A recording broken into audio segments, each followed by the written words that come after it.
Bonjour Emmanuel Morel. Bonjour. Merci d'avoir accepté notre invitation. Vous êtes député européen, candidat au poste de premier secrétaire du Parti socialiste. On va revenir sur les raisons de votre candidature, sur le PS aussi et sur la gauche plus généralement. Mais d'abord, c'est quoi le regard d'Emmanuel Morel aujourd'hui?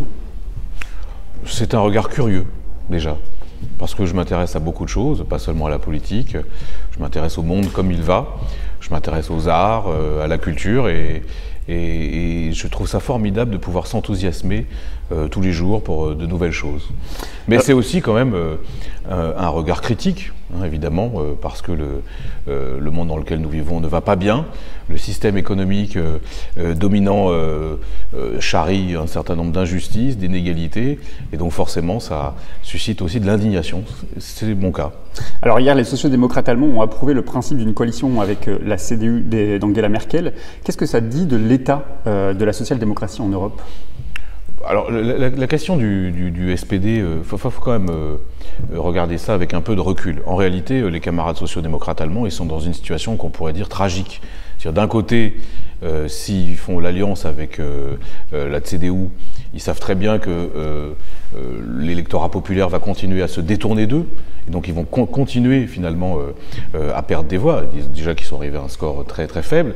Mais de l'autre, s'ils ne font pas cette coalition, en tout cas c'est ce qui m'explique à moi quand je discute avec eux au Parlement européen, c'est le risque de voir le parti d'extrême droite, l'AfD, monter un peu plus aux prochaines élections. Donc ils sont comme ça dans une contradiction, mais la vérité, moi c'est ce que j'essaye de leur dire, c'est que précisément l'extrême droite, les partis nationalistes, se nourrissent de l'indifférenciation progressive entre la droite et la gauche.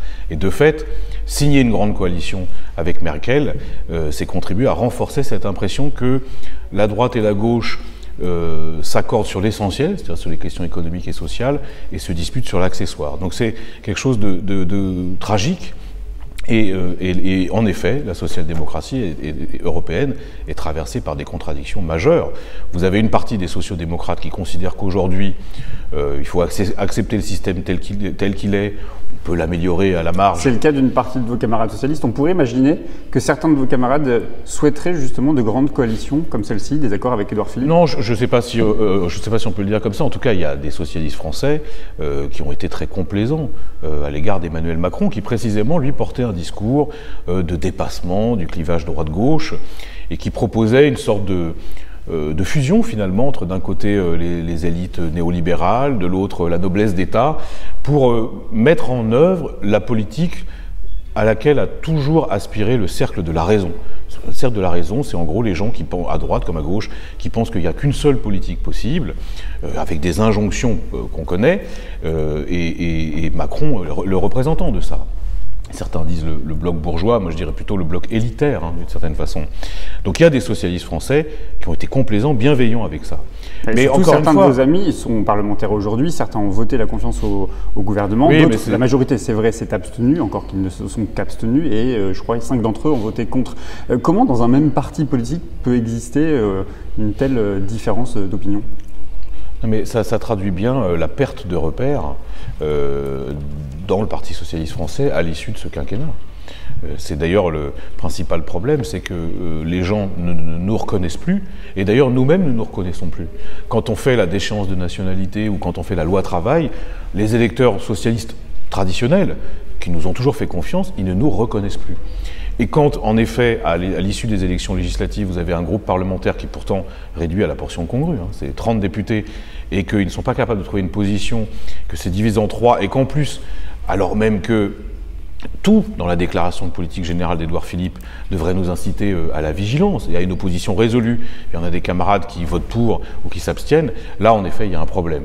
Et justement, à l'occasion de ce congrès du Parti socialiste, moi je crois que la seule condition pour repartir, pour rebondir, pour se donner une chance de revenir finalement dans une position un peu centrale à gauche, c'est la clarté. Clarté par rapport à Macron, ça c'est très important.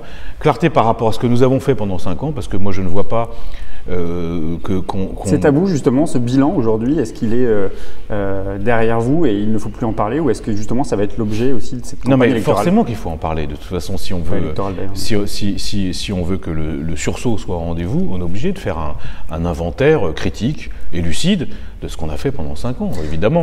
Et je pense qu'il y en a qui ont la tentation de mettre le débat sous le tapis, mais en tout cas, c'est pas mon cas. C'est la question que vous a posée justement le géopolitologue Pascal Boniface vendredi dernier, que nous recevions dans la Midinale. Il vous demande comment vous expliquez que le PS, qui avait tout en 2012, les grandes villes, les départements, les régions, l'Assemblée nationale, le Sénat, qu'aujourd'hui le PS n'a plus rien en 2018.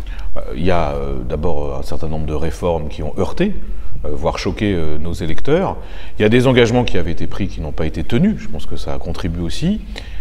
Peut-être que plus fondamentalement, il y a une pratique du pouvoir qui n'a pas été tellement différente des autres, c'est-à-dire que notre rapport à la Ve République était censé être critique. En réalité, nous avons vu un pouvoir qui a accepté les règles du présidentialisme et qui partait du principe que tout était soumis à l'exécutif.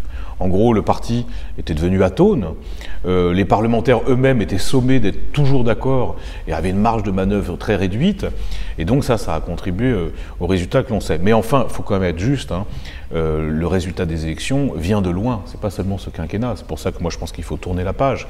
Nous sommes dans une crise de la social-démocratie, crise idéologique, crise stratégique, crise sociologique aussi. C'est pour ça que moi je mets au cœur de ma campagne cette idée selon laquelle nous devons renouer avec le corps central de la société, les ouvriers, les employés.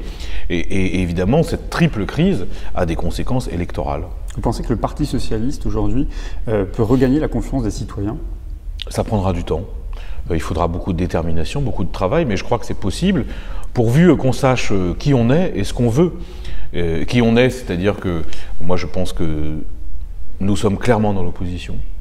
Nous devons renouer avec une analyse critique du système capitaliste, de ses travers, de ses dérives, de cette course folle au profit qui à la fois dévaste la terre et entraîne des inégalités insupportables. Et puis ce que nous voulons, à la fois rassembler la gauche. Je sais que ça paraît aujourd'hui un peu utopique vu qu'on est dans un état d'émiettement et de division très préoccupant, mais je crois qu'il faut avoir toujours en tête cette volonté unitaire, et être unitaire pour 2, pour 3, pour 10. Ça, c'est le talisman. Mais quand vous faites pour la victoire. le bilan critique et que, quand on entend vos propos aussi sur la social-démocratie en Europe d'une manière générale, pourquoi ne pas avoir fait le choix de rompre justement avec cette dérive d'un parti socialiste qui s'accommode effectivement du système bancaire? D'abord, il faut être juste sur la social-démocratie. On a parlé de l'Allemagne, on pourrait parler de l'Italie, où en effet c'est très préoccupant, mais vous avez aussi des exemples où ça marche. Le Labour Party dirigé par Jeremy Corbyn, il est clair dans ses choix, il est clair dans sa stratégie. Le PS portugais vient de faire une alliance gouvernementale avec le Bloco, un peu comme Podemos, et le Parti communiste portugais, et ils font une politique de gauche, ils ont augmenté les salaires minimums, ils ont augmenté la retraite, bref, c'est encore possible. Et donc moi je plaide pour ça, je plaide pour un socialisme qui renoue avec notre identité qui est liée au partage, le partage des richesses, le partage des pouvoirs, le partage des savoirs, qui renoue avec cette tradition d'émancipation, émancipation individuelle, émancipation collective. Je crois que c'est possible. Et vous savez, vous dites les socialistes, mais c'est aussi des milliers d'élus locaux qui tous les jours font des politiques de gauche et qui le font avec les autres, avec les communistes, avec les écologistes et même les insoumis. Donc ça c'est possible, pour vous qu'on le veuille vraiment. Delphine Batho parle encore de mafia au sein du Parti socialiste. Elle a parlé de fausses cartes d'adhérents, de pression pour empêcher de nouvelles candidatures, d'ailleurs contre la vôtre, je crois. Plusieurs ont dit que l'éclatement des candidatures favoriserait votre candidature. Vous partagez son analyse? Non, pas du tout. D'abord, il faut quand même mesurer les termes qu'on emploie. Une mafia, ça veut dire des délits, des crimes, et je ne crois pas que ça soit le cas du Parti socialiste, loin de là. Mais surtout, ce qui me choque dans ce que dit Delphine, qui est par ailleurs une parlementaire de grand talent, qui a été ministre aussi, qui a fait des choses, c'est cette façon de stigmatiser des militants, un parti qui certes a des défauts, ça c'est incontestable, mais qui reste un parti démocratique. Je veux dire, dans quel parti on peut avoir des débats aussi transparents, aussi publics? Donc moi je suis plutôt attaché au Parti socialiste, à sa façon de fonctionner, et je trouve ça dommage, d'autant plus que Delphine, elle est membre des instances nationales depuis longtemps. Si elle avait eu des choses à contester, il fallait qu'elle les exprime. Ça n'a jamais été le cas. Donc c'est un peu, je trouve, injuste. Vous estimez donc, vous, aujourd'hui, qu'il y a bien un espace entre Jean-Luc Mélenchon et Emmanuel Macron? Et je ne raisonne pas en termes d'espace. Il n'y a pas des parts de marché. Je pense qu'il y a une utilité historique pour le socialisme français, pourvu, encore une fois, qu'il sache qui il est et où il va. Et moi, c'est ce que je propose à l'occasion de ce congrès, et en tout cas me reconnaît une forme de cohérence. Moi, je propose qu'on soit clair sur la stratégie, clair sur les choix, clair sur le programme d'action, et c'est ça qui m'anime aujourd'hui. Y compris sur la forme de parti, on l'a vu dans la dernière élection présidentielle, la France Insoumise d'un côté, En Marche de l'autre, c'est aussi ces formations un peu nouvelles, qui ne sont pas des partis, qui sont des mouvements, qui ont fonctionné. Vous souhaitez le maintien du parti politique traditionnel? Moi, je crois au parti politique. Voilà. Je sais que c'est pas très à la mode en ce moment. J'y crois. Après, ça n'empêche pas de faire évoluer le Parti socialiste. Je pense que les militants doivent être davantage associés à l'élaboration de la doctrine. C'est la raison pour laquelle moi je suggère qu'ils soient consultés très régulièrement, plusieurs fois par an, sur des sujets soit d'actualité, soit des thèmes structurants pour la société française. Je pense que nous devons davantage prendre langue avec les citoyens qui ont envie de participer à la vie à gauche pour qu'ils puissent nourrir et irriguer nos pensées et notre action. Je pense qu'on doit là aussi, c'était quelque chose qu'on faisait il y a quelques années, mais qui me paraît essentiel, renouer avec les intellectuels, avec les syndicats, avec les artistes, qui ont beaucoup de choses à nous apporter. Mais je crois encore à la forme parti, oui. C'est pas parce que En Marche ou la France Insoumise sont des formes originales très intéressantes, hein, fondées sur l'horizontalité, supposée ou réelle, que pour autant, nous devons exactement faire pareil. Moi, je crois encore à la forme parti, oui. Votre gauche, à vous, elle est compatible avec celle d'Olivier Faure, de Stéphane Le Foll ou de M. Carvounas? Mais moi, rien de ce qui est à gauche ne m'est étranger. Donc, la question, c'est sont-ils de gauche? Bien sûr, ils sont de gauche. Franchement, je n'ai pas l'impression qu'ils aient tourné le dos à cette histoire séculaire qui est celle du socialisme français. Donc ça c'est pas le problème. Le problème, c'est est-ce qu'ils sont d'accord pour qu'on parle avec tous les autres et qu'on construise avec tous les autres un programme et qu'on se retrouve dans des luttes.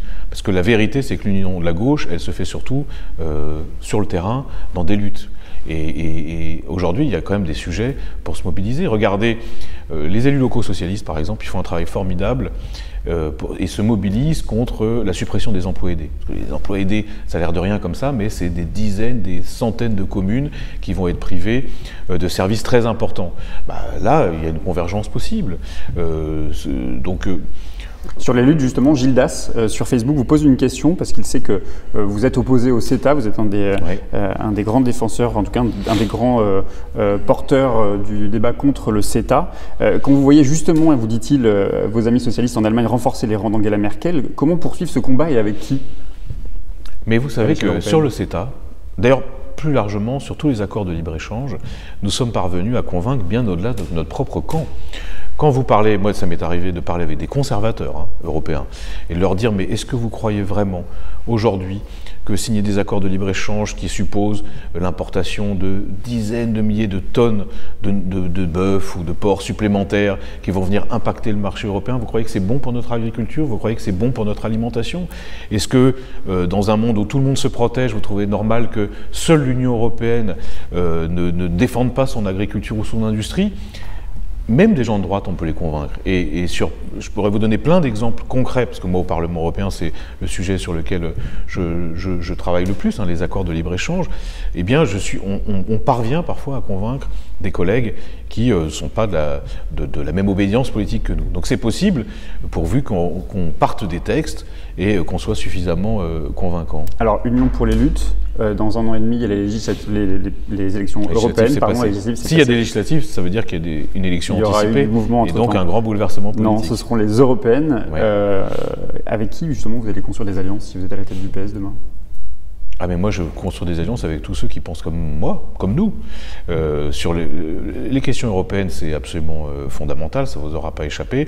Aujourd'hui, on est quand même à un moment très important parce que Macron-Merkel, ça n'est pas qu'un accord politique, ça a des conséquences concrètes, c'est la poursuite de ce qu'on peut appeler les politiques ordolibérales, c'est-à-dire quasiment plus de marge de manœuvre au niveau budgétaire, une politique monétaire contrainte, et puis surtout, ce qui est le plus insupportable, le maintien de la compétition au sein de l'Europe. Parce qu'on nous avait dit que l'Europe est un espace de coopération et de solidarité, mais la vérité, c'est qu'aujourd'hui, ce que nous voyons, c'est le dumping social, c'est le dumping fiscal, qui abîme l'idée européenne et qui détourne progressivement les Européens de l'Union. Donc là-dessus, il faudra que tous ceux qui veulent travailler à une autre Europe se fédèrent, avec des mots d'ordre très clairs et très simples. Emmanuel Morel, premier secrétaire du Parti Socialiste, tend la main à qui à ce moment-là? Tend la main à tout le monde. Moi, je vais être un premier secrétaire rassembleur des socialistes, mais aussi de la gauche. Parce qu'encore une fois, je le répète, je pense que si ce qui nous obsède, c'est l'amélioration des conditions de vie matérielles des gens, alors il faut se battre avec tous ceux qui ont les mêmes idées, ou en tout cas qui se retrouvent dans un programme d'action. C'est ce que je propose. Alors une dernière question, Emmanuel Morel, si vous prenez la tête du Parti Socialiste, vous l'emmenez où le Parti Socialiste, le siège du Parti Socialiste? Je pense qu'il faudra associer les militants à cette décision. On l'a dit, longtemps déconnecté justement des citoyens, des militants. Rue de Solferino. Je sais pas. Les militants étaient aussi attachés à ce lieu qui avait une histoire, mais manifestement, on ne sera plus dans les beaux quartiers de la capitale, ça c'est sûr. Merci beaucoup Emmanuel Morel. Demain, je recevrai l'économiste atterré Benjamin Coriat. Il est spécialiste de l'économie industrielle et de l'innovation. On reviendra sur l'initiative du président de la République qui réunissait aujourd'hui 140 patrons du monde à la veille du forum de Davos dont on parlera aussi. Vous avez une question pour lui? J'en ai plein, forcément.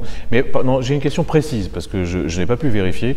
Je discutais avec un ami qui est économiste et qui me disait que pour la première fois depuis l'après-guerre, on avait une baisse très préoccupante de l'investissement public en France. Est-ce qu'il peut me confirmer ça? Et si oui, comment remédier à cette situation? Alors je transmettrai la question, merci beaucoup. Merci à vous.